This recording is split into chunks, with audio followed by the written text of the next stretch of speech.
Boys and girls, this is the Undisputed Era. Adam Cole, Kyle O'Reilly, Roderick Strong, and you're listening to Going In Raw, baby. Hey guys, this is Charlotte, and you're watching Going In Raw. Going In Raw. That sounds terrible. What's up, it's your girl Sasha Banks, Legit Boss, and you are watching Going In Raw. You like that? Hey, friendo, Steve here. And Larson. And welcome back to Going In Raw, the only pro wrestling podcast you need to be listening to right here at youtube.com/Steve and Larson. And available wherever podcasts can be found. Be sure to hit that subscribe button and the notify bell next to it to make sure you always get your new Going In Raw notifications. You are the maestro. I'm Ilya. You're Ilya. There you go. Oh, man. So, took us a couple days, but here we are with our NXT UK Takeover Cardiff review. I felt you did such a great job with all these notes, man. I didn't want to relegate it to that Monday news show. There was a lot of stuff that was coming out of the news show. So I thought we can give this plenty of room to breathe, as we like to say. All right. So that'd be a good idea. In a nutshell, man, what do you think? It was fun. It was a fun show. It was like the level of, if there's any downside to having a show this good, not that weekly TV is going to compete in terms of match quality. In terms of the storytelling of in the course of this 3 hours, the level of storytelling was pretty dang high. Yeah. And that's lacking from the weekly TV show. Yes. Just makes me wish there was more. We've mentioned this before. A typical episode of NXT UK is roughly 40 minutes of throwing together matches in bare bones storytelling and the really good main event. Yeah. That's typically how it goes. I wonder if it's still, look, we've only had 2 takeovers. The first one was in January. I mean, UK has been going for a year now? Probably about a year. About a year. We've only had 2 takeovers. I do wonder. So Triple H has said that the plan right now is to increase the number of UK takeovers going forward. I think that's awesome. Mm-hmm. That's really good. I do wonder if, we can only speculate as to the reason why. And WWE might not think there's any problem there, but because weekly television seems to do really, really well on the network. Triple H has said in this interview with Talk Sport that it's the second highest performing show on the NXT network. Prime, yeah. After regular NXT, which makes sense. It does seem very popular. You and I both think that it can be a lot better. I wonder if the issues with it might be helped by having more takeovers, something more solid to aim for. Yeah, I guess if takeovers just kind of pop up when they can kind of get their ducks in a row, then yeah, if they can get a schedule, not exactly the same as NXT Prime, but maybe comparable quarterly takeovers, then there's an endpoint to the story you're telling as opposed to this kind of spinning wheels in a very broad sense. The team, I believe, behind their creative is the Progress team. Predominantly, I think so. We know that Jim Smallman has left Progress. He's been a part of NXT UK. From what I understand, he's considered that his day job, just from reading his Twitter account, and he's going to focus full time on that. I wonder if the transition from booking monthly shows on Progress to weekly TV is a different one. Anytime you transition into a new job, there's going to be a lot of changes. And so I do hope that it gets better going forward for us. But that being said, that's us. People seem to really enjoy it. Yeah, they do. So who am I to say they need to change like I things? said, typically every episode of NXT UK, there's at least one pretty solid main event. So we're getting some good wrestling, and then like every match on here, like even the curtain jerker, this Noam Dar Travis Banks match would be a main event. On NXT TV. And it wouldn't be out of place in terms of the lineage or the template they set of having really good TV main events, and it just goes upwards and onwards from there. Yeah. Although, if I have one call about this show, women's match, it was good. I feel like they could have given a lot more time. Yeah, I kind of agree with that also. Like, I'll take, as great as the match as Walter and Tyler Bate was, you could lose 8 minutes off that and give the women's match another 5 to 8 minutes. Yeah, I agree with that. Because the match was good. I just felt like the finish kind of came out of nowhere. Yeah, no, I agree with that. I wonder how rattled Kaylee Ray was. Oh, that moonsault, is that what it was? It was she didn't. It's funny because even Nigel said she wasn't quite sure what she wanted to do there. She just sort of because that wasn't a moonsault. She didn't go backwards. She just sort of launched herself off, and I think Is that like the somersault senton thing off the top rope to the outside, right? Yeah. So yeah, no, I agree with that. I would say this about that first match, the curtain jerker match. I think that slot could have gone to. Look, you and I both are huge Jordan Devlin fans. Yeah. And he made a big stink about not being on the card. Yeah. Noam Dar, for some mysterious reason, had his ticket punched, like without any real story there. And so I think that slot maybe could have gone to something else that had maybe more screen time than Noam Dar. He's been having actually quite a bit of screen time. Yeah, but I mean, what has he been? He's been involved in. But Travis Banks, like, what was there was like maybe 2 weeks of them going at it. Maybe. Oh yeah, I know. Like before that, it was Noam Dar and Kenny Williams. I just think there's been other stuff. I mean, Rhea Ripley versus Piper Niven? That couldn't have gone in that slot. I think that could have been a killer match in that. Yeah, in that we're spot. getting on NXT TV. That would be the awesome main event to close the show. Yeah. I mean, Jenny and Jazzy Gobbert and whatever they're doing. Mm-hmm. I mean, they could have given them and maybe Zia Brookside, something like that. I don't know. I just think that something more meaty could have gone there. That being said, it was a fun match. No, it was a really fun match. And look, I'm quibbling over what I thought was a potential show of the year candidate. I mean, really, I thought that there were two match of the year candidates on this show, and then there was the Last Man Standing, which was endless fun. Oh, that was tons of fun. And then I'm a fan. Those guys took a butt whipping too in that Last Man Standing match. I know. The cricket bat or paddle. Yeah. That chunk of chain. Yeah. I mean, Mastiff was kind of pulling up a little bit upon impact, but man, that's still a piece of chain. With a cricket bat, you have to. Those things are freaking heavy. Yeah, I know. But I mean, the chain, like he was just swinging away at the chain, and he was kind of doing it like that rather than following. They brought it a pull cue. Yeah, that was neat. That was rad. I broke that over his back. Yeah. Getting ahead of ourselves here. Let's kick off with Noam Dar versus Travis Banks. Not a whole lot to this other than, were they just fighting because Kenny Williams? I guess. That sounds about right. Because Travis Banks had a match with Kenny Williams, and then Noam Dar came out there, then they start talking trash to each other, and that led to match. Yeah. That was pretty much it, right? Right. That's kind of my point about this. I'm willing to turn Travis Banks tweener, if not heel, because when he could do full-on intense Travis Banks, he's great. Noam Dar's character work is good, though. It is. It's really good, yeah. And he's tons of fun. So early on, Dar goes for a Nova Roller. That's his finish. Mm-hmm. And Travis Banks get out of the way. He goes for Slides to Heaven. Dar catches it into a knee bar. That was kind of one of Dar's strategies. Worked the knee. Mm-hmm, worked the leg. Banks eventually fights out of knee bar. There's this cool spot where Dar kicks Banks off the apron, goes to the ringside, tosses him in the ring steps. They go back on the ring, and he hits like kind of Nigel said it was like a basement lariat, which I guess it was, but it's almost like what Will Ospreay does, the hidden blade thing. Mm-hmm. Rather than do backhanded, it was like a lariat. Yeah. But running full speed, barreling into somebody with your arm. Yeah. That was pretty neat. I didn't see Noam Dar do that. One thing about this is Noam Dar, both of them actually, but especially Noam Dar, seemed to have a bit more of a mean streak in this match. Mm-hmm. Yeah. They seemed like they were working pretty stiff with one another. Yeah. Down back in the ringside area, Noam Dar sends Banks into the barricade. Nope. Travis Banks climbs up barricade or jumps on barricade, hits Slice to Heaven. They're selling that for a while. Travis puts Noam back in the ring, hits a coup de grace, only gets a 2 count though. Mm-hmm. There's only one person who gets a win with the coup de grace, and that is Finn Balor. They did not call this a coup de grace though, so maybe Finn understands the algorithm to properly get it to be a coup de grace. Otherwise, it's just double stomp. Top rope double stomp. Yeah. And then finally, we got our finish, which was Travis Banks going for Slice to Heaven. Noam kicks him off the ropes right when he jumps up and hits him with a Nova Roller, I believe in the back of the head. Mm-hmm, to get the win. Fun match. They get, 12 minutes or so? Yeah, something like that.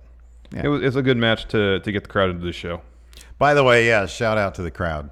Yeah, it was a good crowd. And honestly, this was so. If you check this out on the network, which is the only place you can check it out, it's exactly 3 hours, 3 hours and 0 minutes. And God, there's a few seconds. It was like great. 3 hours and 45 seconds. Really? When I looked at it this morning, I swear it just said 3 hours. 3:00. Oh, 3:00, and then you said there's some seconds on it. Okay, yes. I just saw the 00.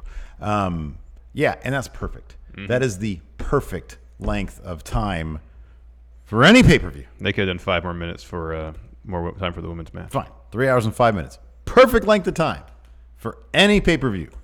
I think a lot of people out there need to learn that lesson. Yeah, I know. Agreed. Next, we got a Cesaro interview. He said, I'm here for issue an open challenge. And then here comes Ilya Dragunov. And he kind of says, all right, challenge it is. I come from Chernobyl. My parents did not move. He walks to the ring. That's why I'm mutant with weird eyeballs, too. Good job. He walks down the ring. Doing all that. You know what? Damn it. It's your favorite now, isn't he? Yeah, pretty much. It's always happening. You know, honestly, here's the thing. I still think predictably he's horribly goofy. But honestly, part of it is I have such a strong, fun association with him based on you and I sitting here watching UK and us making fun of his entire thing. On top of that, he is a really good wrestler. He's a good performer, yeah. Yeah, he really is. It is so over the top, though. It is really over the top. Yeah, it's hilarious. So he drops promo saying, all right, Cesaro, accept challenge, get out here. Yeah. Cesaro comes down. Huge pop from the crowd. Pretty early on, Ilya goes for like a corner splash, like a stinger splash, and Cesaro catches him and just throws him out of the ring. This is exactly what we figured would happen. Cesaro comes, has a takeover match, and my God, it shows why this guy should be, I don't know, probably in New Japan doing G1 matches. Yeah, I don't pretty know. much. But it's just so much fun. It's like they're wrestling a PWG match. It really, yeah. That's the vibe. Yeah. Ilya, he has that 6'1" line. Sorry, move. He goes for it. He's caught by Cesaro. He swings him 40 times. 40 times. 40 times. That's the crowd. I don't know if they counted every full rotation all the way around, but it was a lot. Well, it was early in the card. I don't think they were too imbibed yet with the spirits, so I'm pretty sure their count was correct. Yeah. If this was during the Walter Bate match, it was somewhere between 35 and 40. Yeah. It was. He was swinging them a lot. The Twitter count is everybody saying 40, so yeah, I assume it's 40. Who are we to disagree? So after all that, Cesaro takes a breath to collect himself, making sure he doesn't vomit everywhere. Goes for the pin. Then at 2, he pulls Ilya up, puts him right into a crossface, and then Ilya rolls through for a pin attempt, gets a 2 count. Ilya had a hell of a drop kick. Yes. Basically a coast to coast. Yeah. Not quite, but basically. Yeah. Only gets a 2 count. I haven't seen Cesaro do this before. He hit a military press GTS. Yeah, that was awesome. That was rad. Gets a 2 count, follows with a massive uppercut. That should really be a finisher, man. I know. And that uppercut was vicious because Ilya's sitting up and just barrels through him. It was great. He gets a 2 count there. Ilya hits a Death Valley driver into the corner. Both of them are down. Ilya gets on the top rope, hits a senton, gets a 2 count. And then coming out of that, Cesaro hits a pop-up uppercut and follows by a neutralizer to get the win. Hell of a match. And like even you could tell that the guy was just really into it because even the neutralizer, when he had him set up, Cesaro just had so much extra stank in the setup. Then he hits it. And he starts to leave. Then he gets back in the ring. And then he gets in the corner, sort of curls down and starts to do this a little bit. Like he's going to hit him again. Like he's going to whack him. And then Ilya gets up and he goes up there and swoops in with a handshake. And then they hug. And Cesaro's telling him something. And Nigel said that he wished he could read lips. And so did I, because I want to know what he said to him. Says, you're good. He probably said, you got a future in this business, kid. Hey, kid. Hey, young blood. Yeah. Listen here. You're going to go places. You're a real maestro in the ring. How about that? There you go. That's good. See, it's this instance like this where squash matches put such a perception, because when you put Ilya in a squash match, you kind of reduce all he can do to this in a handful of moves. Yeah. And so it gets the idea in our head, wow, this guy's really over the top. Yeah, right. Put him in a match, a really competitive match where he can show the full breadth of his talents, and we're not just thinking all he does is this. Yeah. Yeah. They didn't feed him two. They fed him like 2 squashes? Oh, yeah, like 3, I think. 3 or 4 before Ono. Yeah. That Ono match though, it was pretty solid. Around. Yeah, it was good. I know what you're saying, but they're also telegraphing what our perception is supposed to be of this guy. You put somebody in there in a squash match, it's like, no, okay, so the exact opposite of this is, or when they go too far with it, is the War Raiders. At this point, I can't help but think the War Raiders can't handle anybody better than jobbers, because that's literally all they get, and it's just kind of silly. Like, I understand you want to put Ilya in a match to showcase, to give the audience a little taste of what he can do. You don't want to give him the whole thing. I get that. Yeah. That being said, when his gaga in the ring, his character stuff is so huge. Yeah. And he's given such an opportunity to do so little in the ring. Yeah, I agree with you. Yeah. And this isn't just strictly for Ilya. There's been other instances where there's been squash matches where it's like, okay, I'm seeing a little fraction what this person's doing. You're gonna have put this perception in my head that this performer is this. Yeah. Show me what they can do immediately. Well, the other way they probably, I think what you're saying is what could have been cool is, okay, so for example, on this Takeover, it's a high profile match because it's on a Takeover. It's only a second UK Takeover. Travis Banks, he took a loss against Noam Dar, right? It kind of doesn't mean much.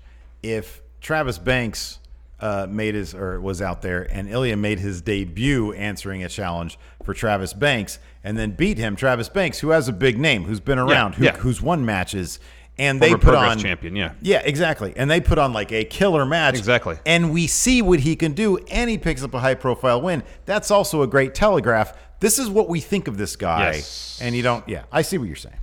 Yes, I mean there's a time and place for squash matches. I understand it, but I just feel like you're kind of shortchanging the talent you want to push by putting them in a minute-long match where they get to do 5 things. And what's going to get people over is their ability to tell a story in the ring, their performance level in terms of the moves delivered and how they deliver them, and their character work. Yeah. And if you get 2 minutes, you're lucky to get one of those 3 things accomplished. I think they were also relying in the UK maybe on the people had already know, like that the crowd there's certain already knows who he is. Familiarity, sorry. Yeah. But no, just an absolutely terrific match. Cesaro, it doesn't seem like, anyways, from what we saw on literally Raw last night. Yeah, it's like he just hopped on a plane right after this match. Yeah, seemingly he's not going to be in the UK any longer. I'm sad that they were 1 degree of separation away from Kings of Wrestling there. Cassius Ohno dealt a loss. Missed opportunity. Yeah, it really was. I mean, one of the things about Cesaro, and this is going to be kind of interesting, I guess. Cesaro is, in the UK and in NXT Prime, he would be one of the biggest dudes there. Yeah. On main roster, he just lost to The Miz. I'm talking about actual stature, like physical stature. Okay. If he goes to NXT UK, it'd be silly for him not to clean up. You know what I mean? Like, that guy would be running. Yeah, no, he's tall. He's really tall. Like, Walter makes sense against him. Cassius Ohno, too. He's a tall guy. Yeah. But he's so, like, amazing looking. And, like, main roster, he's sort of an average dude. Like, everybody is pretty tall and or jacked. Jacked on main roster. So I'm not sure he would fit in NXT UK if he wasn't, like, the main guy. That being said, I mean, you got Walter. You got, like, Marcel Bartel's pretty tall. He's tall, but he's also kind of thin. Oh no. I guess that's about it. I mean, not a lot of Tyson dudes T-Bone. Look at Saxon Huxley. He's tall. He is tall. Ashton Smith is tall. Ish. Yeah, the Space Cat. Is that what they call him? Space Cat? Something like that. What was his name again? I don't remember. Saxon Huxley? Yeah. He looks like he should be working at, like, I don't know. What do they call those things? Bodegas. Yeah. He doesn't really look like Cesaro. But no, I would have loved to have seen something in UK, like just a short program or something in UK with Cesaro. Yeah, but it'd be fun. Not gonna happen. Seemingly not. Let's talk about this tag title match. Mark Andrews and Flash Morgan Webster, the South Wales Subculture. That's what their team name is. I was this close. I had one of their shirts in my cart. It's a good-looking shirt. Steve has done a complete 180 on this whole thing. This whole show is about Steve doing U-turns on his perceptions. True to brand, man. This is not the first time. Won't be the last time. This is actually if the outlier be when you dislike somebody and a year later you still dislike them. Yeah, I mean that's gonna happen. That's still gonna be with Matt Taven, for example. That ain't gonna change. It's the exception that proves the rule. There's some other people though that I don't like right now. I would say about 75% of the time when that's a fair. Your first perception or thought about somebody is you don't like them, you come around. Yeah, 1 out of 4 seems like I'd be solid on. Mm-hmm. This, I'll be honest with you, like I mentioned this earlier. I watched this match again this morning, and I also watched Tyler Bate versus Dominic. This might be my match of the year. At the end of the year, I would like to do 2 separate lists. Your favorite matches and my favorite matches. Fair. I think it'd be cool. This might top mine. Interesting. I loved this match, and I kind of couldn't care less going into it. But the storytelling involved in this match, everything about it, had me so hooping and hollering for Flash Morgan Webster and Mark Andrews.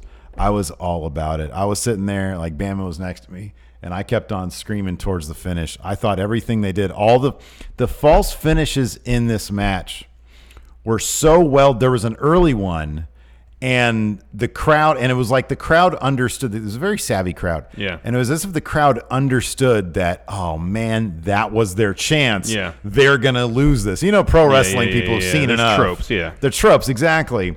The conventions, you know that, oh, man, that was their opportunity. They're going to lose this now. And then for them to come back around and end up pulling off the win. It's interesting because like we mentioned this, and I think on the predictions episode, that typically when you got a one-on-one, or in this case, you know, a team-on-team match, when a third party gets involved, usually it's that third party that gets involved to take the pin because they want to protect the other two teams. Right. So that was my perception going into this. And so the idea from watching this was, they want you to dispel that notion in your head that, Andrews and Webster, they're the smaller team. They're in here maybe to take a pin. But we're going to do everything we can throughout the match in terms of the story being told to dispel that notion. But what they were doing in effect was showing you just right there in front of you, hey, these two smaller guys could totally compete with a team of giants. Wolfgang's a tall guy. Yeah, sure, yeah. And you know, granted, the belts haven't lasted very long, but the most decorated tag team in NXT UK. You know, they've been Grizzled Young Veterans have been a team for years. Yeah. Whereas I think, at least, I don't know, maybe they Webster and Andrews teamed outside of NXT UK. I don't know. You know, at least for the purpose of this match, they're a relatively new team. Yeah, sure. So it's they actually did a hell of a job telling that story of, you know, you've said before, and I agree with you, that sometimes it's just one match that makes all the difference in the world. And if you want to take Mark Andrews and Flash Morgan Webster seriously as a tag team, which, depending on the episode of NXT UK, we've given reason to take them seriously and reasons not to. Yeah, sure. This match pretty much said, you could take them seriously. Accomplish that, yeah. And it's funny because when you go back and you look at and I'm not going to claim to have, like, you know, I picked them to win this. But if you look at the rest of the card, I mean, the only shock to me really was Tony Storm losing. But if you think about just the emotional roller coaster that was Tyler Bate versus Walter, and knowing going in that Tyler Bate was totally going to lose in a great effort, makes all the sense in the world for these guys to pick up this win in their hometown, basically, or in their home country. Give the crowd some sort of feel-good moment. Yeah, because, you know, once you have this, you're okay with Tyler Bate losing. Yeah. You know, that's totally fine. And you've got two monster heel teams to boot for them to go against. Yeah. So yeah, it can, in retrospect, it obviously made a lot of sense. Yeah. Early on, you get Flash Morgan Webster hitting, I think, topes on either side of the ring on two pairs of different opponents, I believe. I have here written down 4 topes, so I guess that's what it was. They take out everyone. That's so early on they're setting up. Okay, they're going to use their high flying skills and athleticism to counter the obvious strength advantage the other two teams have over them. There's this great bit where Andrews hits it was like a Poison Rana V-trigger combo with Andrews doing the Rana and Webster doing the V-trigger on Wolfgang. Yeah. Only gets a 2 count, though. Yeah. That was awesome. Yeah, that was great. That was awesome. This is a bit where Andrews headbutts Mark Coffey off the top rope, sends him ringside, takes out everybody, and then he follows with a shooting star press when everybody starts getting up again, takes everybody out again. Andrews hits a stun dog millionaire on Zach Gibson. Flash follows with a swanton. That only gets a 2 count. And the crowd, even by at this point, is super hyped. I think that was the early, because you got the stun dog and then you got the crowd. Yeah, they was like, oh God, it kind of felt like that was their moment. If it wasn't going to be that, yeah. Grizzled Young Veterans are in there, of course, and they hit a twisting suplex 450 combo on Andrews. He kicks out, and that's when the crowd thought, all right, this is done. Yeah. Yeah. Gallus, they make their way back into it. They emerge from the back. That was such an awesome shot. Everybody's down, and then they come up, and the camera was over here, and then on this other side of the ring. The best part of this is how many times we see Mark Coffey tell Wolfgang, slow down. Yeah. Back it up. This time he's like, go. Yeah. Get him. Exactly. And they went on like a series of like this rampage, doing all sorts of awesome stuff that I've never seen them do before. I know. And they took out everybody. Yeah. It was great. Yeah. Wolfgang then tosses his partner, Mark Coffey, over the top rope, lays out everybody ringside. Gallus hit their finish on Mark Andrews. They hit their pose real quick, go for the pin. Flash breaks it up. And we get an all-out brawl in the ring.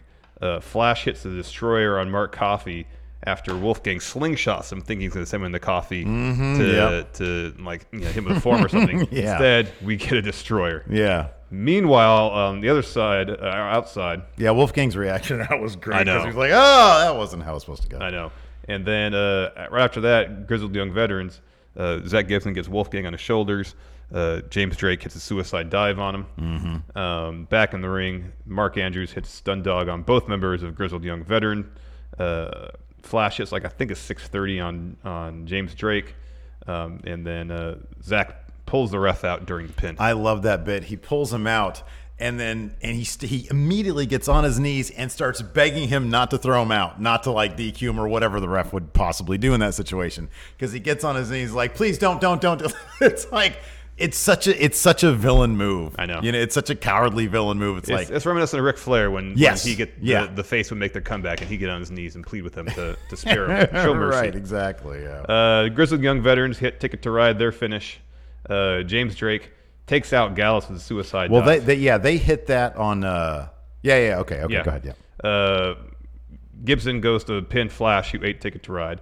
Mark Andrews goes to the top rope, hits his finish, his shooting star press, on to Gibson to break up the pin, drapes Flash's arm over Zach to get the win. Yeah, and the crowd just went ape. Yeah. They went absolutely crazy. It was a lot of fun. It was it was a blast. And yeah, it was just, to me, it was the perfect amount of storytelling. Mm-hmm. It was maybe the most fun match I've seen all year. And it never let up. It never let up. And there were never any moments, and I sort of, because there are two high-profile tag team matches over the weekend, I sort of have to stack it up against the Lucha Brothers versus Young Bucks, which I kind of felt just lacked storytelling and was just, let's get up and do all this ladder stuff, which is fine. There's a place for that. But I'd rather have something that really gets me into it on an emotional level, and this match did that just over and over again. I thought it was great. Mm-hmm. Then we had another just absolutely fun blast of a match.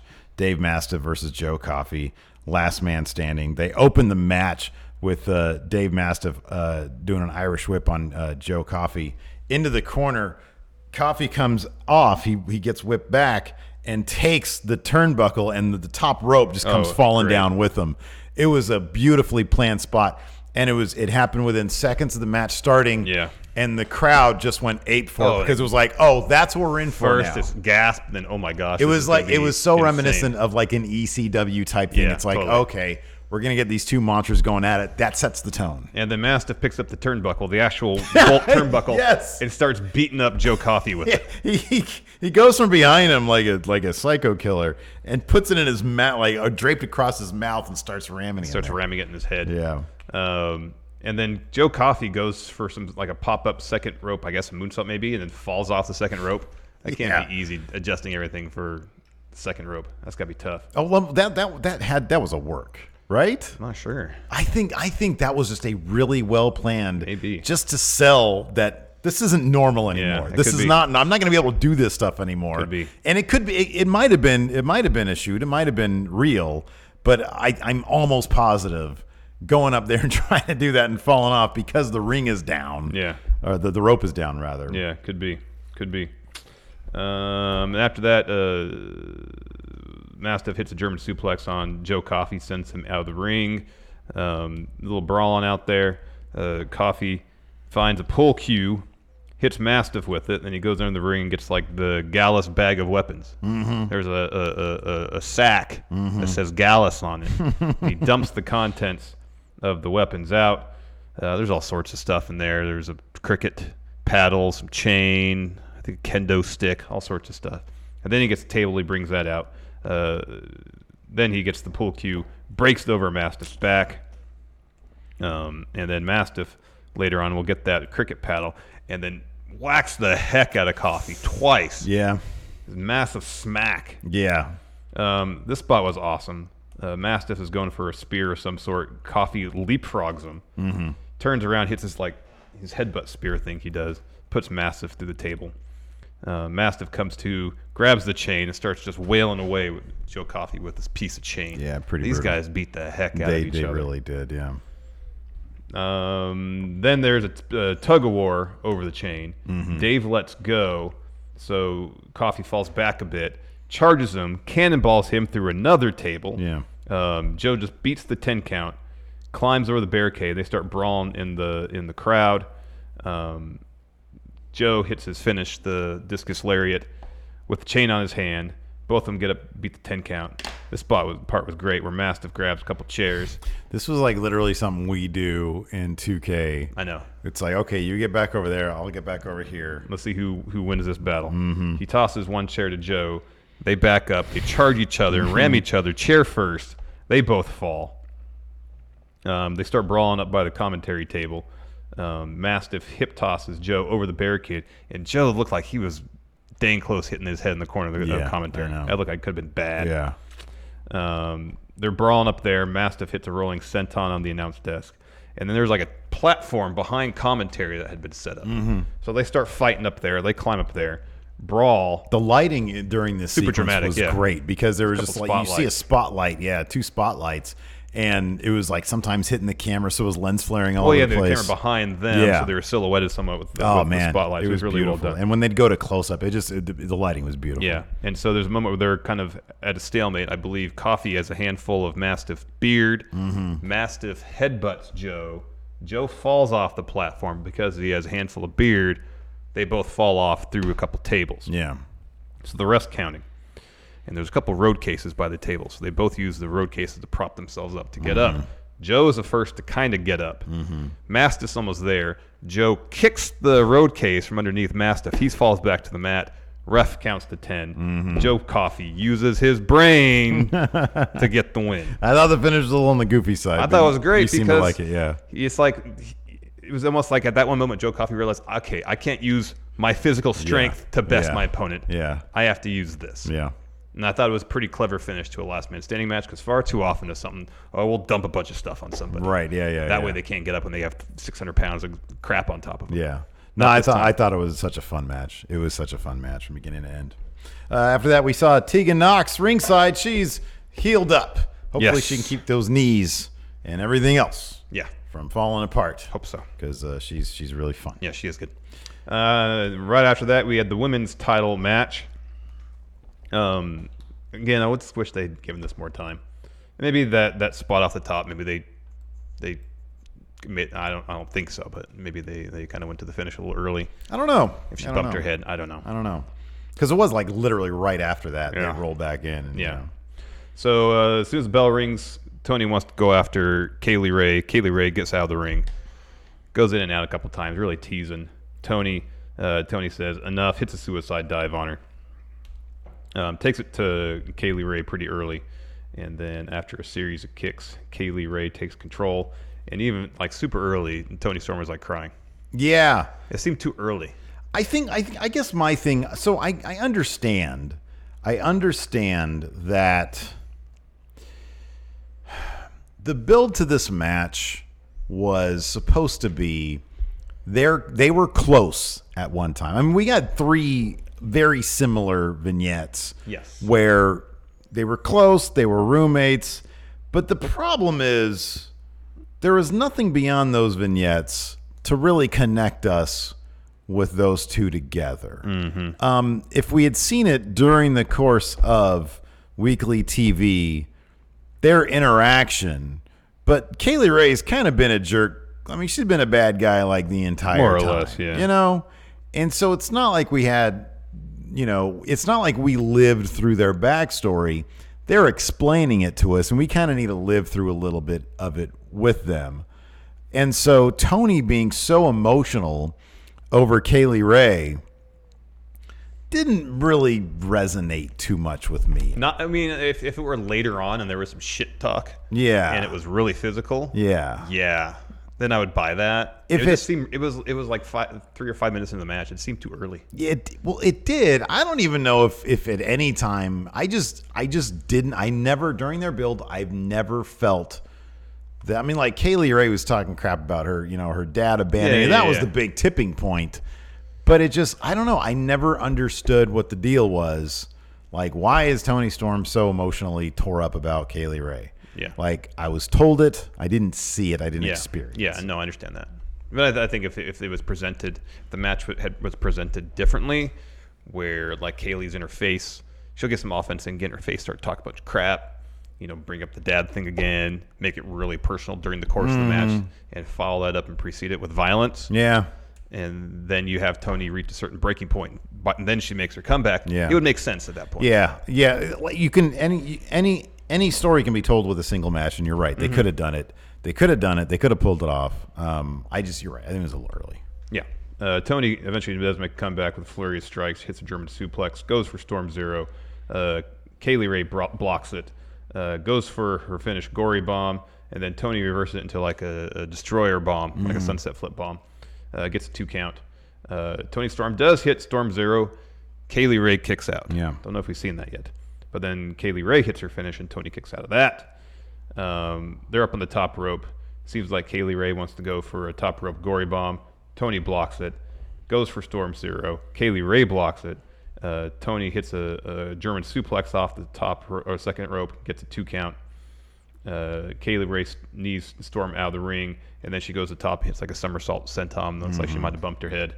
And then back in the ring, she just rolls her back in the ring, hits her finish onto the top rope, and then another one in the middle of the ring to get the win. Clean. Yep. Clean victory. Totally clean. So, I mean, this is a feud. If they're going to trade the title back to Toni Storm, I'd be interested in that story. Like, see where it goes from here. I saw something before the show that Toni Storm was dealing with some sort of shoulder issue. Oh, no kidding. Oh, yeah. So she took some time off. This is what the interview with Sportskeeda.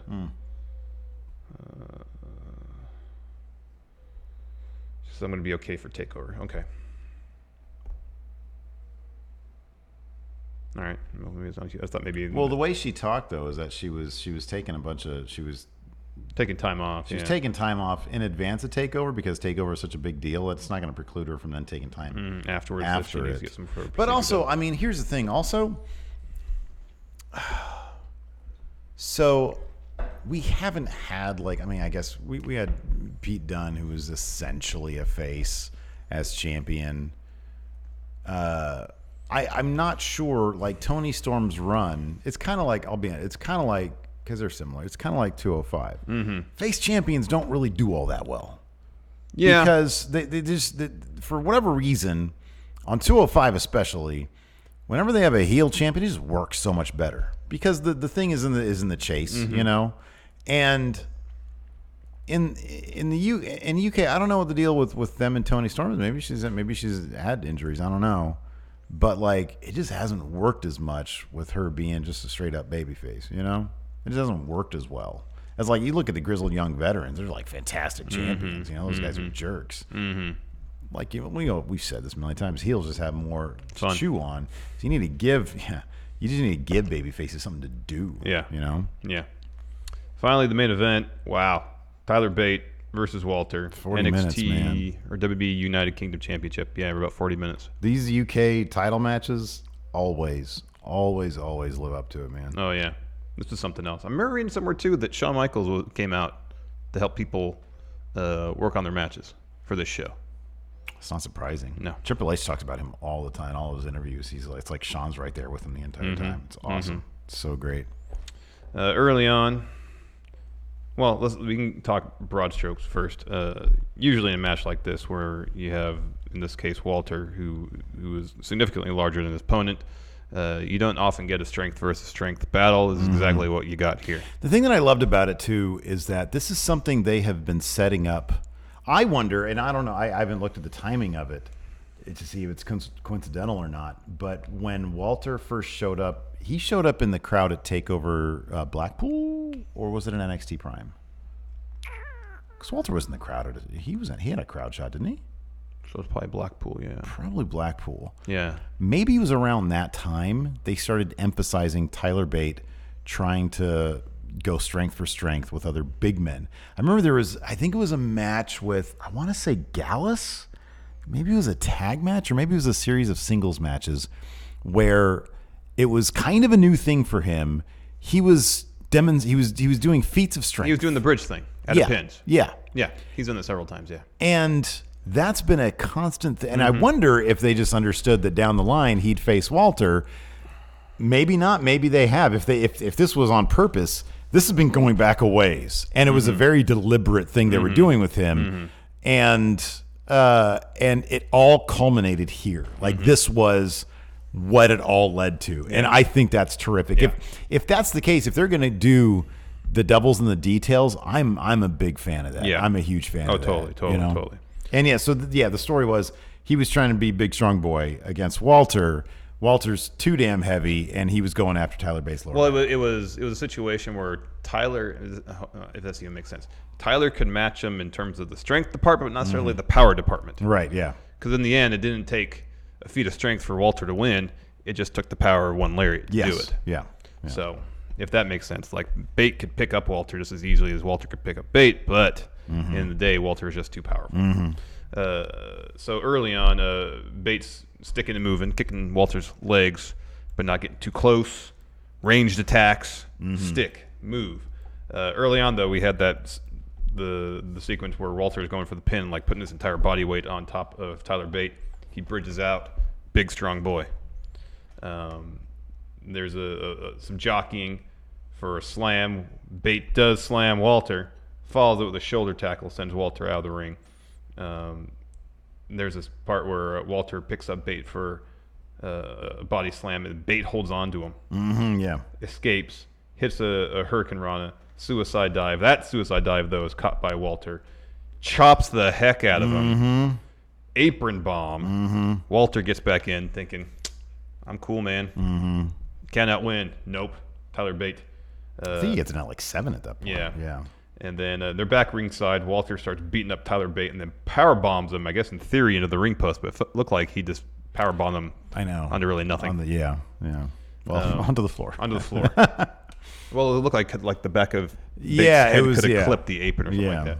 So there's a trainer that comes out. I'm sure it's all kayfabe. It's all work to check on Tyler Bate. Bate says he's fine, telling doctor, get out of here. Ref starts counting. He beats the 10 count again. Walter's just beating down Tyler Bate, puts him in a sleeper hold. Bate gets the ropes, tries to pick him up over his shoulders. His back gives out. Walter puts him in the crossface. Bate gets the ropes. And then we just get a flurry of chops. This is the most chops we've seen from Walter, I think. It is. And again, it's awesome going back to when Walter debuted against Jack Stars. Yeah, just which took one. It was just one. It was one. They wouldn't let him hamburger everybody's chest. I mean, he hamburgered that kid with one chop. Yeah, he did. But yeah, you're saving the flurry for this. Yep. And that's great. Stomps Bate in the corner. Bate gets up, responds to his own chops, but Walter just kind of shakes it off. So Walter's going for a power bomb on the apron. Tyler Bate blocks it and then hits an exploder off the apron onto the floor. And every time he would muscle up Walter for a move like that, the crowd would go crazy. Yeah. They loved that stuff because it was very impressive. Yeah, it was. We're back in the ring. Tyler Bate's going for a second rope back elbow or uppercut, and Walter just chops him in the back. That was rough, man. I know. Oh, that was rough. I had to rewind and watch that part again. Yeah. And then Walter puts him in the Boston Crab, working the lower back, and then transitions to a lion tamer, had his knee on the back of Tyler Bates' head, then essentially to like a captain's hook, and then to like a cravat neck crank. Yeah. Eventually, Tyler Bate gets the rope. This was actually a pretty good match, showing off Walter's technical abilities. Yeah. And they trade these suplex attempts back and forth, who's going to get the other person up. Eventually, Tyler Bate does it. He gets Walter up and drops him. Bate follows with some uppercuts, lariats. He eats the forearm, then hits a rolling kick and an exploder. Goes for Tyler Driver. Walter escapes. Hits a drop kick. Goes for a power bomb. Tyler counters with the sunset flip destroyer bomb type deal. Gets a 2 count. And then they have a chop off on the top rope. Oh, sorry. Walter chops Bate off the top rope. Yeah. He goes to the top, like going for a splash. Bate jumps up there, headbutts him, snaps the fingers, a la Peter Dune. Crowd goes crazy. And that's one thing of this. There's a couple shout-outs to his British Strong Style brothers in this match. Hits the Super Exploder, gets a 2 count. And then they start trading strikes and chops. Bate avoids one last punch. Sorry, chop. Hits a punch. Walter falls. So he falls. Bate falls, and then Walter falls on his back. On him, yeah.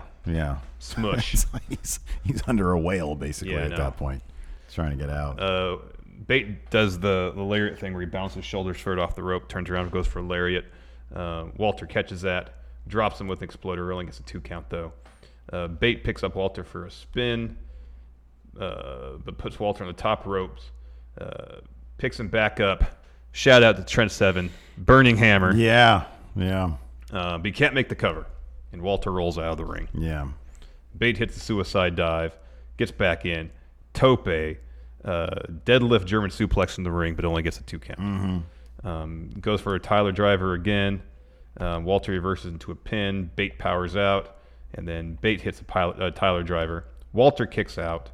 Bate hits a corkscrew splash off the top. Walter kicks out again. Yeah. That Tyler, when he finally hit that Tyler driver, boy, that was awesome. That was just, I freaking popped so hard for that. Yeah. So Bate's, there's several times where Bate, like, you think he's done. He hulks out. So he's in the corner hitting all these punches on Walter. The ref comes in to separate him because he's at the 5 count. And then Walter chops Tyler Bate, hits him with a massive boot, puts him in a sleeper. Bate powers out, dumps Walter on his back. So Walter sells for like a second. Sleeper gets put right back on. It was awesome. They're brawling. They're out in the apron. Walter puts the sleeper on again and hits Bate with a sleeper suplex on the apron. That was rough. Hits the top rope splash. Bate kicks out. Another sleeper suplex. Bate kicks out. Walter hits a power bomb. Bate kicks out a 1. That crowd, it was fun. That crowd was not expecting that because they woke up. He hits the power bomb, and then the ref barely has his hand down for the 1, and Tyler gets right out of it, and the crowd was like, "What? That was 1. I know. That was barely 1." I know. But that was it. And then there was this is a finish that was somewhat reminiscent of, I think it was HBK Taker 1, where HBK like peels himself off the mat and starts like crawling up Taker's leg. But HBK does this. The Undertaker like, you're gonna have to essentially put me out, put me down, to beat me. So you got something kind of like that where Bate's kind of peeling himself off the mat, kind of going up Walter's leg a little bit. Walter picks him up, destroys him with a chop, puts his hand out like this, looks at it, massive clothesline, gets the win. Yeah. It was pretty cool. Man. Vicious, brutal, hard-hitting match. I'm sure Tyler Bate was hurting bad, real bad. Yeah, and he really, I mean, it legitimately looked like it. Walter goes out of the ring, leaves Bate there. He goes up. Imperium comes out to the stage, and he gets in line with them, and he's sort of celebrating, doing his thing. Yeah. They leave. Pete Dunne, Trent Seven come out. They literally lift up Tyler Bate, who's just a puddle of Tyler Bate at this point. And boy, you can some things you can't fake. And exhaustion with this guy, my God, his chest was all just hamburger, and the look on his face was just pure and utter exhaustion. This is a 40-minute match, just absolute exhaustion. Yeah. And I mean, this guy, he can't even count the number of times he literally had to lift Walter. And there's no, I mean, when you're doing the stuff that Tyler Bate does, Walter can help him all he wants. You're lifting 300 pounds. You're lifting that much, man. Yeah. It's ridiculous. Yeah, it's pretty crazy. So yeah, British Strong Style comes down to the ring. They kind of have a bit of a curtain call. Sure. Seemingly. Too sweet in the middle. Yes. The British Strong Style version of Too Sweet. Yeah. And that's how the show ends. Yeah. Yeah. Oh man, it's going to be interesting to see. I mean, I've read up on the spoilers for UK, which because I was just kind of curious to see. I was kind of curious to see like what their next play would be, if it's going to be different than previous weeklies, and kind of not. But and I kind of see where they're going with Tyler Bate after this. I won't spoil anything, But I am interested to see if we're going to get Mustache Mountain as a tag team, perhaps in NXT Prime. I think I would really love to see that. I wonder if there is some debate there with Some debate. That's pretty good. With Triple H, Tyler Bate's such an amazing singles star. Yeah. But, I mean, the one thing that he really isn't great at is the personality / promo stuff. He connects for sure, but get him on a mic and it's not like Trent Seven. So I don't know if he would rather have Tyler Bate continue on as a single star, even in NXT Prime, or main roster 205. I don't know what. I don't know either. Or would he rather have the Mustache Mountain team? Trent Seven, he's like, 37, 38 years old. I just don't know. I don't know either. I would love to see Mustache Mountain. That would be my That'd be awesome. Because Tyler Bate's like, 24 years old? He's super young. He is so young. He can do Mustache Mountain for a couple of years. Yeah, and then use that as a breakout. launching pad to single success. Yeah. In any event, just an absolute terrific match and a terrific card. So, that's our review for NXT TakeOver Cardiff. Can't wait for the next one. Thanks, everybody, for tuning in. We appreciate it. Till next time, we'll talk to you later. Bye. Be a part of Going In Raw today at patreon.com/Steve and Larson. Starting at $1 a month, you can enjoy Going In Raw ad-free, gain access to the daily 30-minute Going In Raw post-show, exclusive merchandise, and so much more. Support Going In Raw today. Click the link in the description.